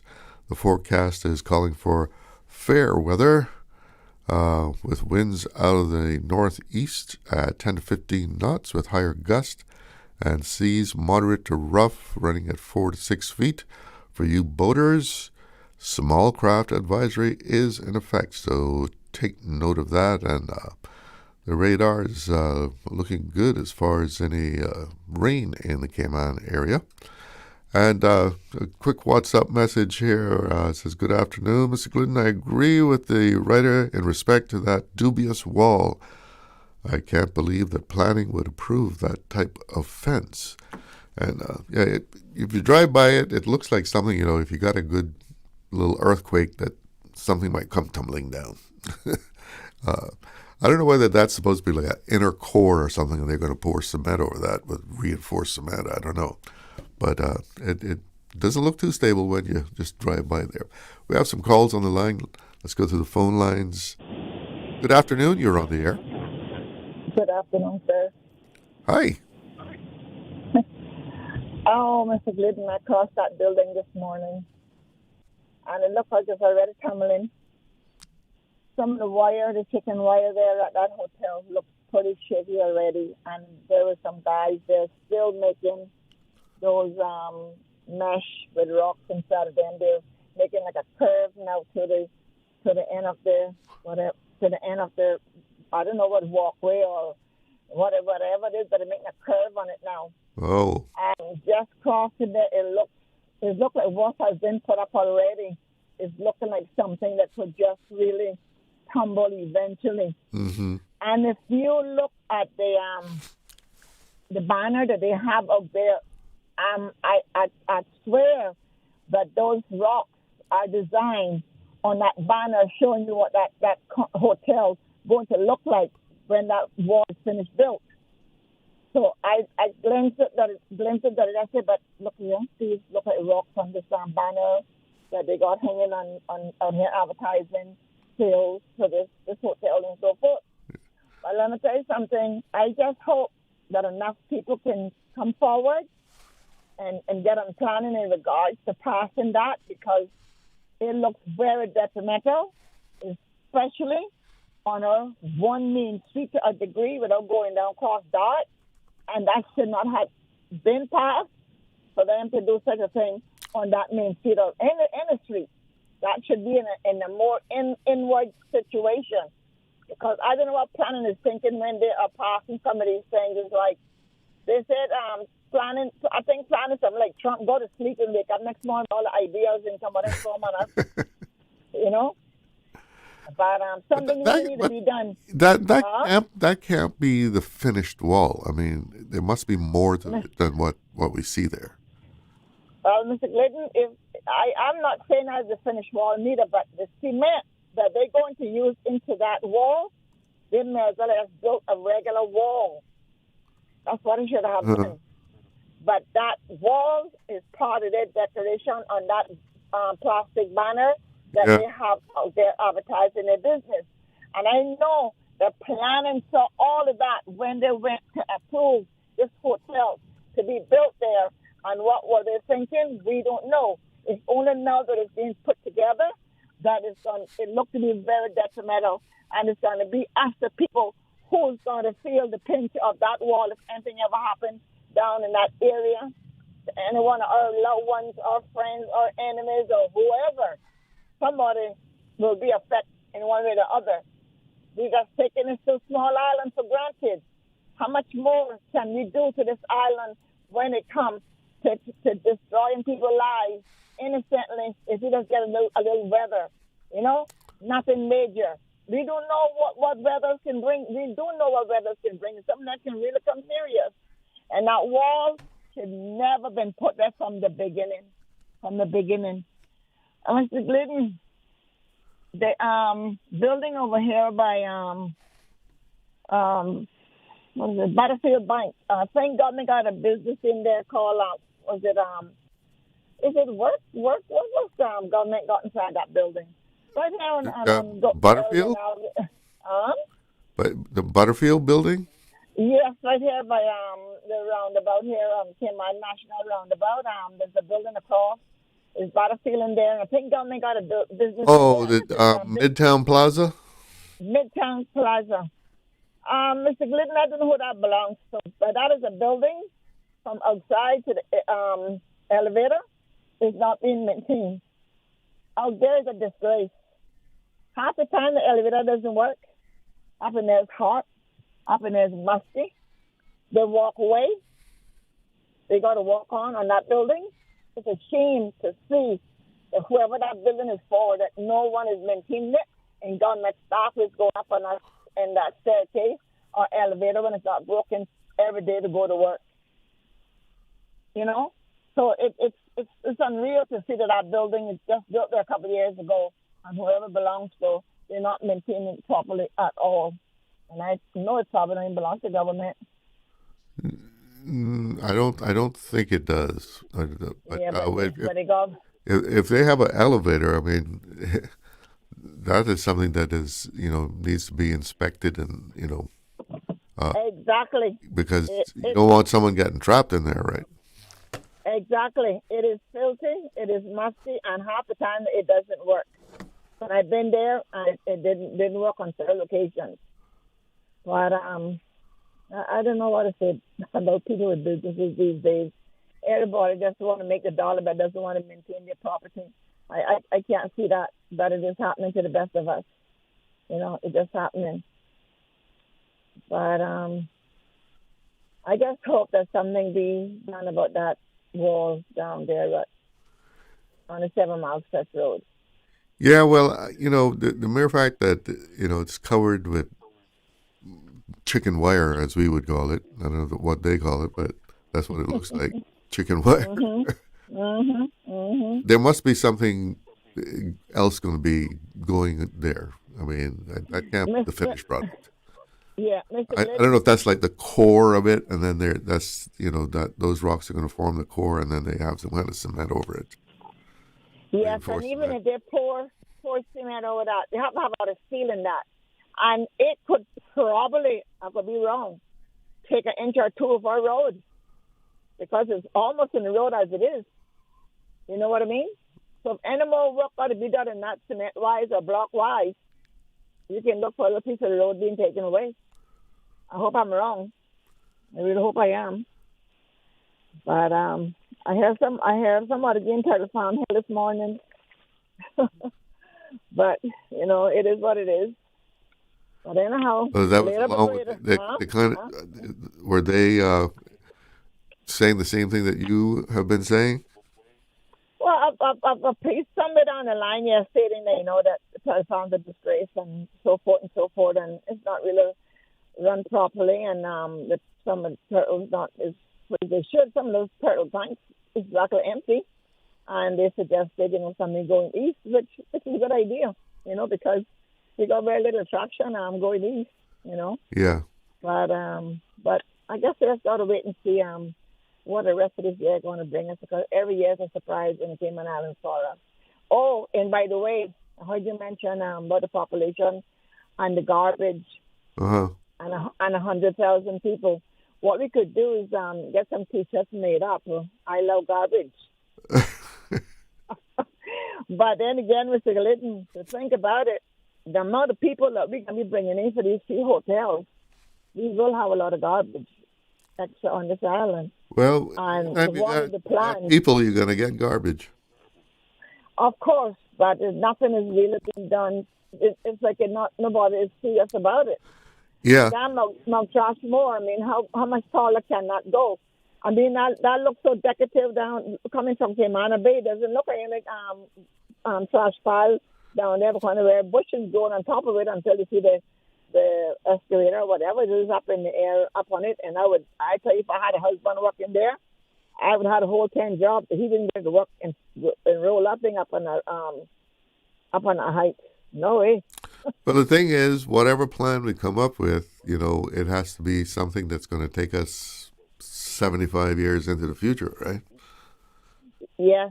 Yeah. But then again, what would that be and where will it be? Well, that's the $1 million question. Yeah. We fight about the grocery bags, saying that it's a lot of plastic and blah, blah, blah. Now they're charging 5 cents in the grocery stores for the bags. And they say that the money is going to different charities. But Mr. Glidden, when you sit down and look at the detergent bottles, the bleach bottles, and all of the different types of cleansers that come in plastic bottles, they are so much more harder to get rid of than a plastic bag, I would think. But I'll leave you at that. All right, my dear. Thank you for the call. All righty. Good. Got a WhatsApp message here talking about this wall that's Hyatt that's under construction. sent a picture. It says if this older picture is final, looks like it may be the same idea, then the flowers and plants will be hiding any compromised issues behind them. Watering will cause corrosion and rust, and how can they then know the structural integrity? The wire is for crawling flowers to grow on. Okay. It looks like there are 2 walls, and between the walls has a middle walking section for people to walk between. Well, the mystery of the Hyatt Wall. But no doubt, when you just go there, it does look like it could tumble with a good earthquake. You know, like one of those that we had a couple of years ago, where water was gushing out of the the ground and a couple of holes opened up. We have one of those. When you look at that, you would think that wall was going to topple over. Another what's up here is, Mr. Glidden, we call it chicken coop wire. Yeah, chicken coop wire. That's certainly what it looks like when you drive by. So we'll have to see. Certainly that did go to planning. A structure of that magnitude had to get planning permission, because that's no, little piece of concrete that you're putting down 6 inches high. That's humongous, and I would imagine they brought that in, imported that. I have to take a little break. Be right back. Did you know that Doctors Hospital provides urgent care services 24 hours a day, 7 days a week? And Doctors Hospital's urgent care physicians have access to the most advanced MRI and CT imaging in the Caribbean, providing reliable diagnostics when you need it most. When you need quality urgent care for an illness or injury, Doctors Hospital is here for you 24/7. Whether it's a migraine, chest or abdominal pain, shortness of breath, broken bones, or another urgent need, Doctors Hospital at the top of Walker's Road. Urgent care right now. If you or your loved one is facing cancer, only Sylvester will stand firmly by your side at every step, from diagnosis through survivorship, providing you and your family peace of mind and assisting with everything you need before, during, and after your stay with us. Sylvester Comprehensive Cancer Center is South Florida's only NCI-designated cancer center and specializes in treating the most complex cancer cases. Your first-class cancer care is just a flight away. Learn more at sylvester.org. Freedom, Cayman Brack. Freedom, Little Cayman. Soft breezes, blue waters, no traffic. Unwind and rejuvenate your mind, body, and soul. Sister Island Staycations, a taste of freedom. Discover all that our sister islands have to offer.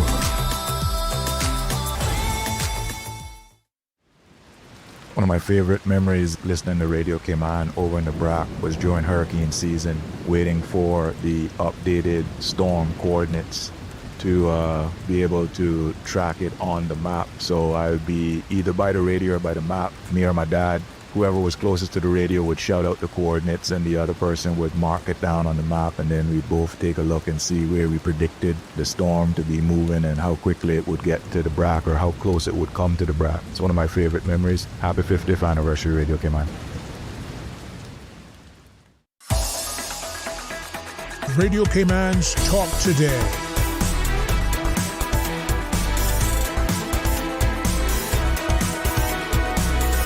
What is on your mind, Cayman?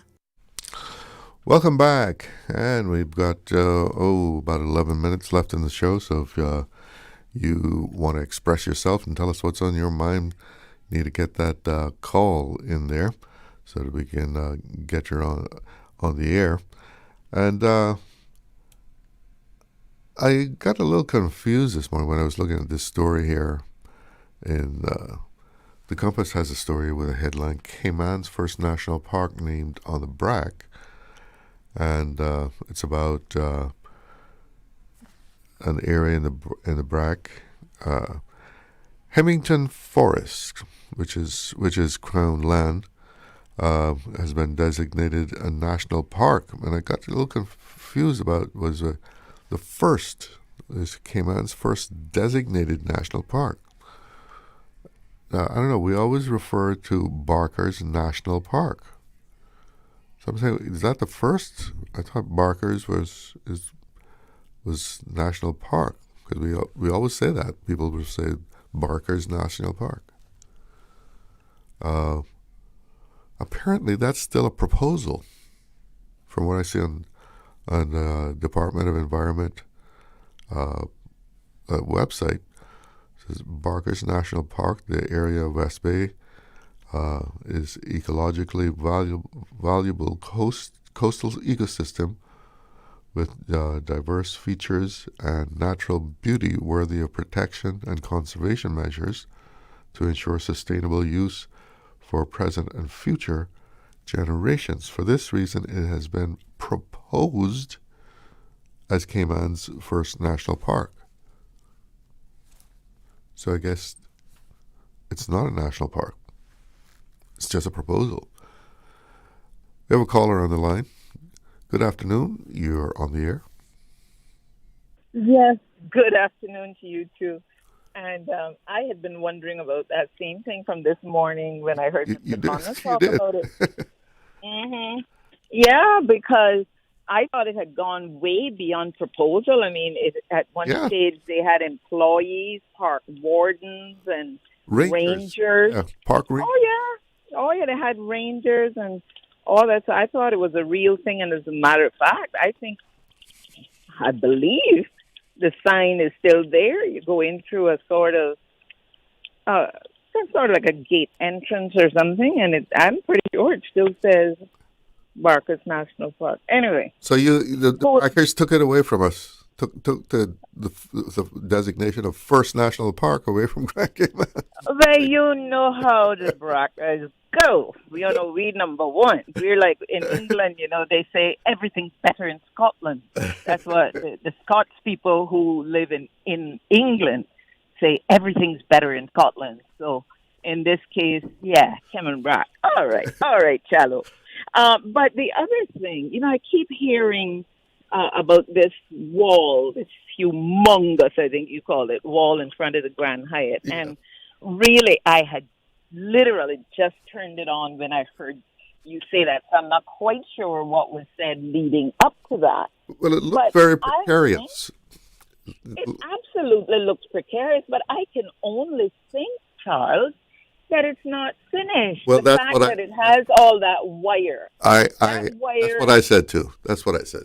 Yeah, the wire is holding it in place for whatever the next finish is. It has to be some kind of concrete mixture or something that's going over that. There's absolutely, I know we're the lawless Caymanos and all of that, but I honestly cannot believe that planning would have approved it to remain as it is right now. I think, that process is used. That's called Graber basket. And they use that many times when they're trying to rebuild beaches. The rocks and stuff will be put in this mesh and buried underneath to try to hold the sand in place. But that's a whole completely different thing than what we're seeing there. And there's no way those structures, which I'm not going to guess, something that I guessed at the other day and said it was a 12-inch wide wall, turned out to be almost 3 feet. So I'm not going to guess. But those walls are high. And if all that's holding them in place is that, you get a good wave washing over, it'll wash them right out. So I remain optimistic and slightly confident. No, what would be a better word? Optimistically confident that there's somebody or something in planning that would have had a little bit more of what we expect them to have than to approve it for that to be the final stage. So let's wait it out and see what happens, eh? Yeah, I'm betting that that's going to form the inner core Yeah, of there's a much more elaborate wall. absolutely. Because That wire when is you think of just it, what doesn't look very Hyatt-ish. it as doesn't it look is now. like a good finished thing, and not at all. And like I said, I am fairly confident that there's a whole lot more going in there before that's complete. Some good reinforced concrete. Yeah, we have to give them the benefit of the doubt. You know, even when they're applying this finish that we refer to as marmorand, which marmorand is only a brand, but everybody refers to it as marmorand, and that's what's used to hold the concrete plaster. You have to put the wire mesh. Just like when you're pouring a floor, they don't pour the concrete straight there on the aggregate. There's a wire mesh or some plaited steel or something that will allow it to stick to it and hold. So that's just a holding agent. Now, somebody said it was for flowers to grow on. The wire was for flowers, which, well, I mean, I guess that could be. Say what? Flowers going to grow up along that? Yeah, like a vine, like. Yeah, they got a lot of flowers to put in place. That's the first thing. And flowers can't hold that in place. No way. Now, when later on, if we find out, I say, Charles, later on, if we find out that you and I are wrong, I'm not quite sure what we're going to do then, but we'll have to come back to the public and, what would they say, eat or own something or the other, whatever. Yeah. Anyway, you have a good afternoon. All right, thanks for calling. All right, bye-bye. Yeah, so Cayman Brac scooped us on that one. They got the first national park, apparently, after all these years of many of us apparently being under the illusion that we had a national park right here in Grand Cayman called Barker's National Park. But this is, like I said, I'm reading from the Department of Environment website, and it says, for this reason, it has been proposed as Cayman's first national park. And, this park that Cayman Brac now has as the Cayman Islands' first national park, quite a good area, right? Let me see, it's 194 acres. It's called Hemington Forest National Park. So Cabinet has approved that plan, and they're going to have walking trails that people can go on hikes into this forest. And let's see what else it's saying here. It's home to the sister islands rock iguana, the red-legged thrush, the Cayman Brac parrot, and the yellow mastic tree. And the government says its key objective for the new national park was to improve public access while ensuring the area remains pristine and sustainable. And it is expected for the existing Hemington Road Trail will be upgraded, and that a new network of walking routes is created, taking in areas of outstanding beauty and interest across the park. And very good, very good. We have been screaming, at least some of us. Some of us have been screaming for, preserving green spaces in all three islands. And every day it seems like another little piece of green space is gone in Grand Cayman as we continue to build, and the growth continues. At some point, I guess, we will see, a down cycle where things start to not be developing as fast as what they have over the last 5 years. I mean, you know, we came out of the stagnation of COVID, and it was like flank speed ahead. Let's make up for lost time, because the amount of concrete that has been poured on Grand Cayman since we came out of the COVID lockdown is incredible. You know, even for those of us who've experienced all the development that has happened, the last spurt here has been, you know, an awesome thing to observe and see all these buildings sprout up. Well, it is 2:30, and that means I've got to wrap it up here. Thank you all for listening in. Thanks for all that participated with text messages, phone calls. Thank you all for that. I'm Charles Glidden. One love. Talk Today is brought to you by the Ministry of District Administration. Explore your history. Explore your land. Explore your sister islands. And Doctors Hospital. Peace of mind is important when life happens. Doctors Hospital. Always there for you. Call 949-6066.